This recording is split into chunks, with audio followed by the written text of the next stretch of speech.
Shalom again, everybody. Ariel Tzadok here from the KosherTorah School, found online at KosherTorah.com. I want to continue our discussion from our previous videos with regards to the war, which is now being prepared, and to expand, to give you a little insight that the real nature of this war goes far beyond the political, social, economic elements of this world. There is a higher dimensional reality that surrounds us at all times. Even modern science knows and understands that beyond this physical reality that we know, there is something which they call dark matter, dark energy, and the like. Well, I don't know the fullness of what modern science knows in their secret labs and experiments and the like. But those of us at the prophetic school have had exposure to these things, awareness of these things, interaction with these things, literally since biblical times. And in that respect, the, in quote, war to come is already being fought. And it's been fought for a very, very long time. And just for a moment, I want to bring to your attention something that you may have picked up on. You'll notice that in my videos, I really try not to sit here and quote to you religious texts. You don't see me here with books or anything of the kind, and that's intentional for a reason. I want you to recognize, I want you to understand that what I'm trying to share with you here goes way beyond religion. This goes into the realms of our human reality, psychology, psychic, and the like.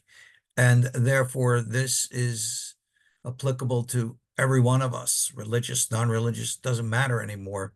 This is a human issue.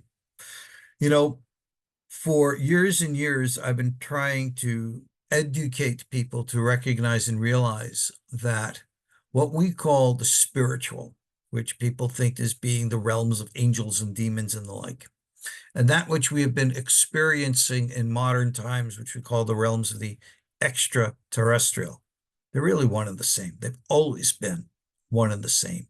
No, that doesn't mean that all the aliens are evil demons out to deceive you. No, there are real entities out there. There are races of entities out there. And some of them are good and some of them are bad. But a point that only very few in the ET, the extraterrestrial world have recognized is that they aren't necessarily from other planets. They're from other dimensions, much closer to us right here, right now. Those areas which you call that dark energy and that dark matter places, that's where they come from. And where is that? It's right here, right next to us. That's how come psychically those of us become sensitive, become aware of certain presences. We can feel it, we can sense it. Well, those entities on that side, those dimensions, they seek what they want from our dimension. It's as if that we live on a plane and they're like above us and they can look down on our plane. And what they see is what I call our energy signatures. Those who vibrate at certain frequencies, for lack of a better word, based upon our behaviors, our thoughts, our feelings. Let's say that we vibrate at certain frequencies or different colors, however you want to describe it. It's all metaphor. Well, these entities recognize that and they're drawn to those who are like them. And essentially, they use us. We become a source of food, for lack of a better word, for them. I've written about this many times. We've known about this in history.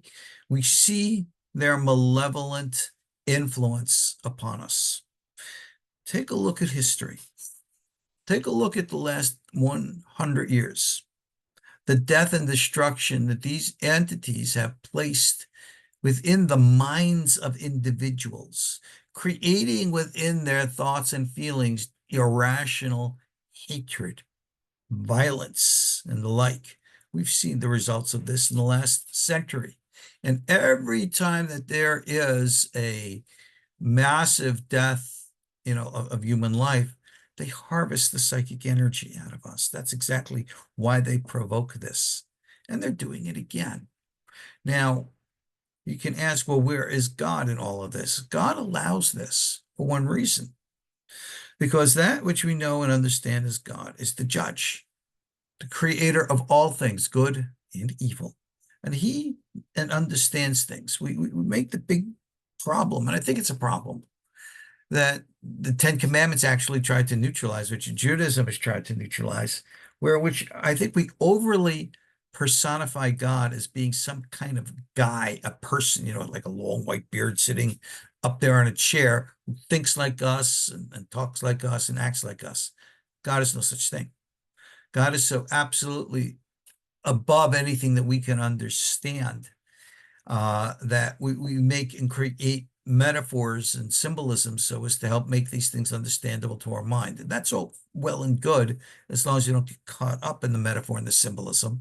And of course, those who get caught up in the metaphors and symbolism, that's where religious conflicts come from.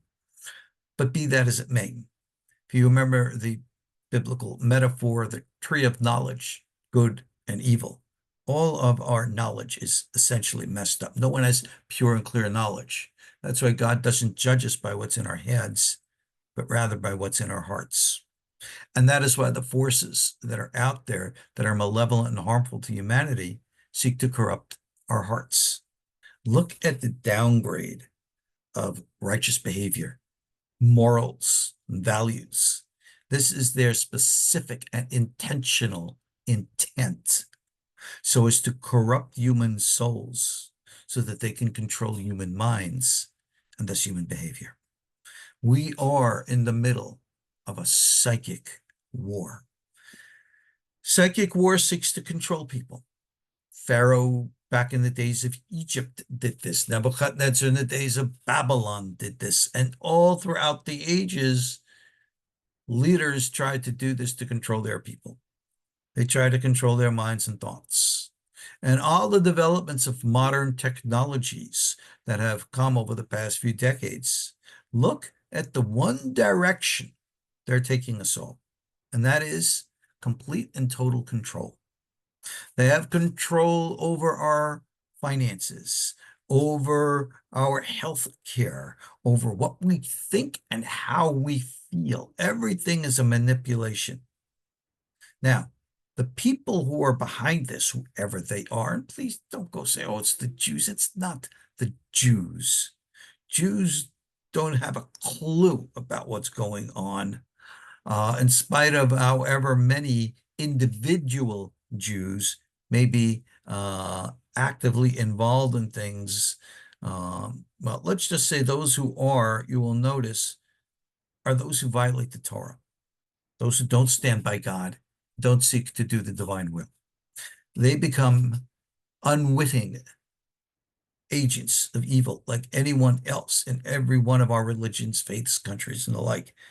We become, like Star Wars says, seduced by the dark side of the Force. We need to recognize that this is real. This psychic war is real. And unless we recapture and re-embrace righteous behavior, morals and values, good old school, old-fashioned type of stuff, we're going to go down the tubes, because that's their plan. But God does protect his own. God does look after his own. All we need to do is stand by God. God will stand by us. And I don't care what your religions are. I don't care what your theologies and doctrines are. Remember, united we stand, or divided we fall. I am going to repeat that message over and over and over again, and I don't care how many times I need to say it. We need to hear it, and we need to put it into practice. Recognize that there is a psychic war, a spiritual war, dark, malevolent forces. Look around. Look at the evil that they put in people's hearts. Look at the perversions they put into people's actions. Look at the confusions in their minds. Get out from that system. Separate from it. Detach from it. Surmera, as it says in the Psalms. Separate from evil. Va'oseh tov. And only then can you do good. This is a call for action. I pray, dear God, that not only hear the words, but you'll take to the task and do what we need to do. All righty, guys. I want to keep this short. Get the message, put it into actions. Thank you all for listening. God's blessings. See you all next time. Shalom.